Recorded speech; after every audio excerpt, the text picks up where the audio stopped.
Bonjour à tous et bienvenue pour ce nouveau test. Aujourd'hui, on va parler d'une nouvelle marque qui est arrivée en Chine et qui en tout cas arrive sur AliExpress. On va parler d'EPZ.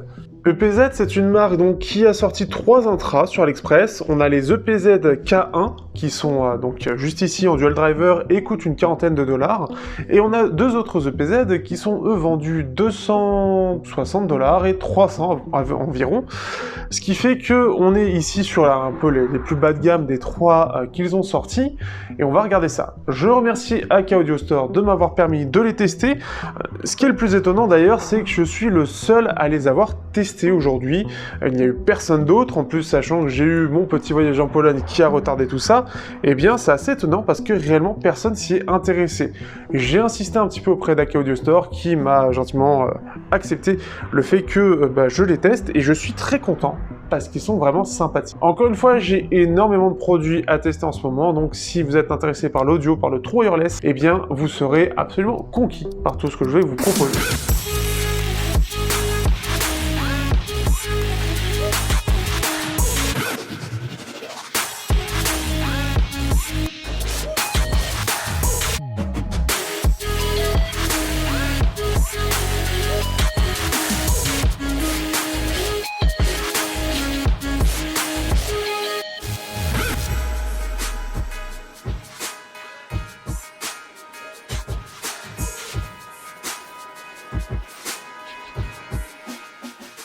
Dans la partie design, on va se retrouver avec quelque chose qui est tout à fait classique, mais néanmoins réussi. On a une coque qui est donc pareil, toujours le côté moulé, 3D, etc. Ça reprend un petit peu ceux des autres EPZ plus chers.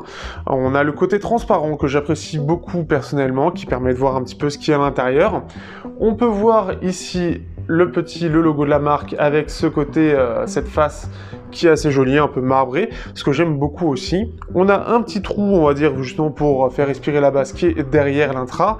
Et on a ensuite, bien évidemment à l'intérieur, on peut voir le driver dynamique ainsi que l'armature équilibrée. Donc quelque chose qui est assez sympathique déjà dans l'ensemble, c'est assez confortable, on vous le montrera juste après. On a des embouts assez particuliers pour le coup, en sachant qu'il y en a d'autres qui sont proposés. Vous le verrez dans les plans, qui est plutôt bien avec sa petite sacoche de transport assez sympathique. Et ce qui fait qu'il y a ce mariage un peu blanc et bleu qui qui je trouve lui va tout à fait et qui le rend assez joli. Ce qui est bien, c'est qu'en plus de ça, ces embouts, donc vous avez les 3 tailles, en plus d'avoir 3 autres tailles pour avoir quelque chose qui s'enfonce un petit peu mieux. Ici, ça va permettre, hop, si je le mets, on vous montre tout de suite le côté confortable.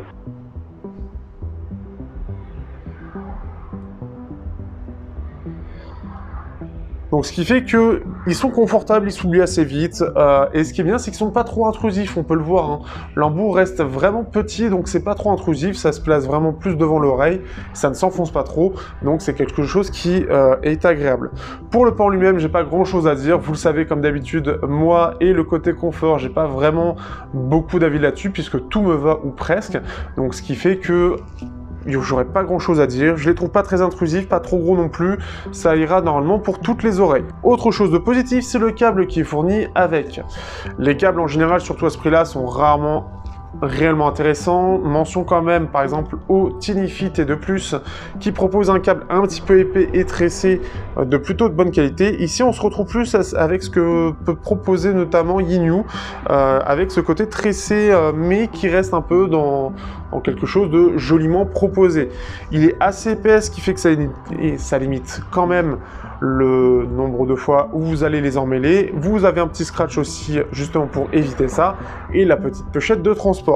Donc globalement le design je le trouve vraiment réussi, ils sont confortables, c'est complet, on a un packaging qui est complet, on a un câble qui semble de bonne qualité et qui en plus de ça est agréable, qui en plus de ça est souple aussi, donc pareil pour ranger c'est agréable.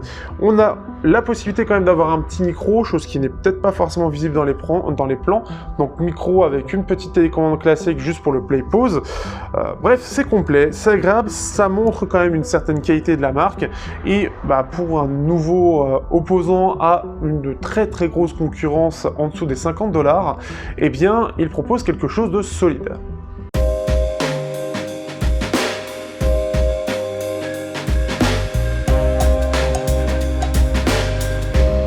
Pour le son, on se retrouve donc, comme je l'avais dit, avec un dual driver. Un driver dynamique de 10 mm, ainsi qu'un driver armature équilibrée, dit EPZ Custom, mais sûrement du bel signe au vu du prix, ce qui est tout à fait logique. Donc du dual driver, à ce prix-là, on n'en a pas énormément. On a par exemple les Jade Audio EA3, que j'avais pas forcément beaucoup apprécié. On a, qu'est-ce qu'on a d'autre à ce prix-là?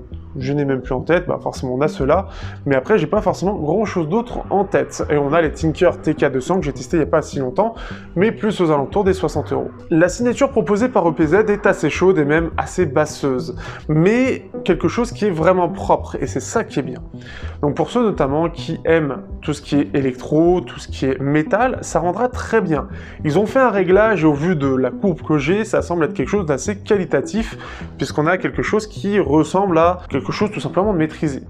On a une belle profondeur de basse, on a une basse qui est assez élevée, et ça se ressent. On a quelque chose qui est assez impactant, énergique, mais la grande qualité de ces basses-là, c'est qu'elles sont vraiment très claires. À ce prix-là, c'est rarement le cas. En général, et surtout si je compare par exemple au KZ ou au CCA du même prix, donc les KZ Terminator ou les CCA C10 ou C12 pardon, on a souvent un driver dynamique qui est un peu pâteau, qui est un peu mou, ce qui fait qu'on a quelque chose qui va être assez vrombissant, mais sans détail. Ici, on a quelque chose qui reste parfaitement clair et qui, en plus de ça, a quelque chose de une bonne séparation des instruments, donc ce qui fait que la basse a beaucoup de nuances tout en étant élevée. L'autre chose, c'est que les médiums ne sont pas impactés par les basses, là où parfois ça peut un peu dépasser, voire cacher un peu, surtout sur le budget d'entrée et qu'on n'ait pas beaucoup de drivers, ça peut cacher un peu les médiums. Ce n'est pas le cas.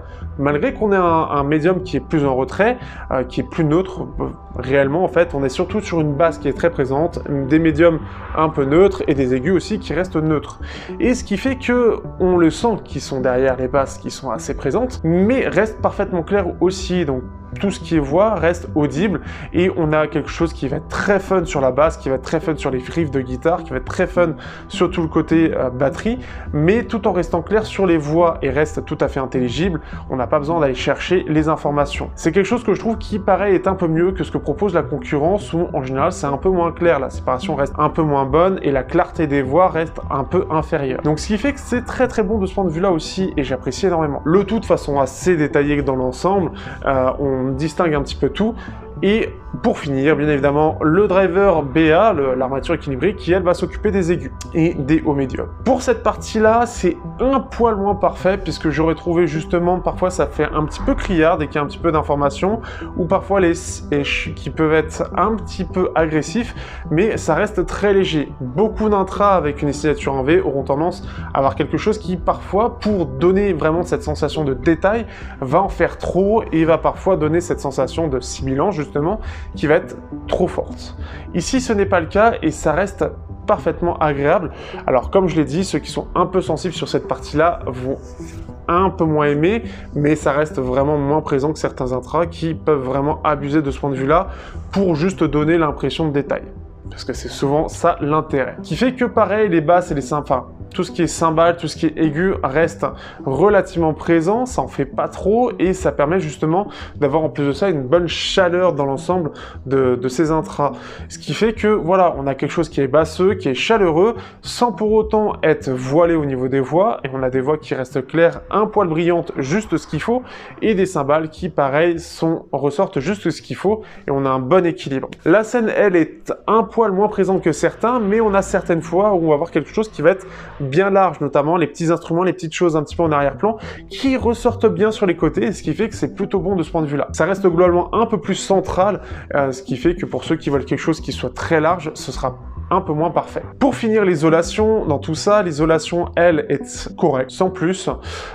Le problème étant que je pense que le trou qui permet justement à ce que le driver dynamique puisse un petit peu respirer, j'ai envie de dire, au vu de tout ce qu'il arrive à balancer en termes de basse, eh bien c'est un peu trop ouvert, et ce qui fait que ça amène aussi un petit peu trop de bruit ambiant. Ici, c'est un peu le souci, l'isolation reste correcte, à peu près comme les TRNVX, voire un petit peu moins bon, ce qui fait que vous entendrez et vous serez un peu plus alerte sur ce qu'il y a autour de vous.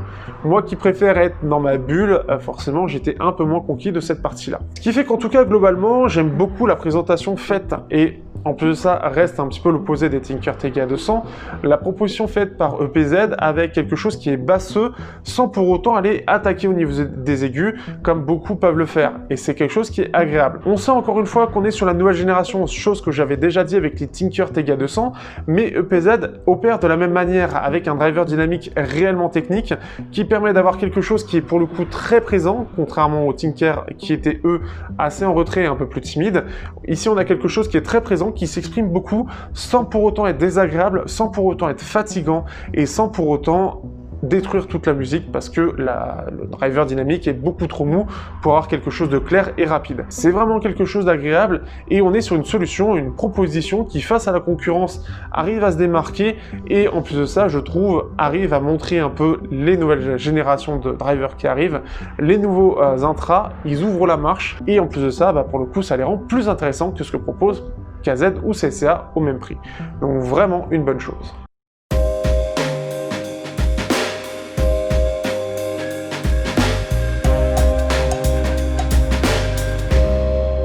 Pour conclure, que peut-on penser des EPZ K1 ?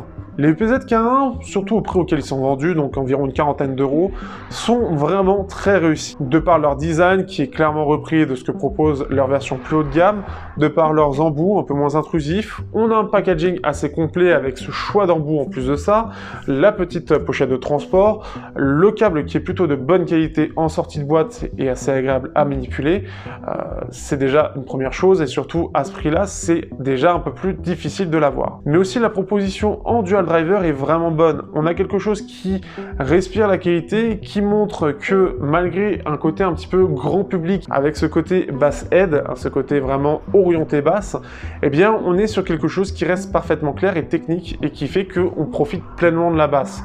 C'est pas juste une basse boueuse qui va être imposante et qui va un peu tout détruire sur son passage, mais au contraire une basse qui va être imposante mais très détaillée et très claire, qui va permettre de profiter d'une basse qui on peut l'apprécier quand elle est assez élevée, tout en ayant beaucoup de détails et beaucoup de nuances. Le tout avec des voix qui restent très claires et qui restent parfaitement perceptibles.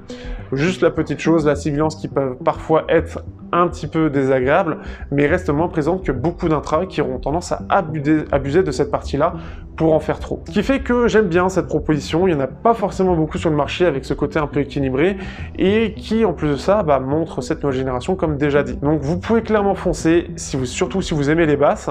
Il reste en plus de ça assez polyvalent parce que même sur des styles type dub, ça reste plus agréable que certaines basses ou que certaines choses un peu plus équilibrées comme les CCA C12, notamment parce que la basse reste claire, reste intelligible et on en a besoin.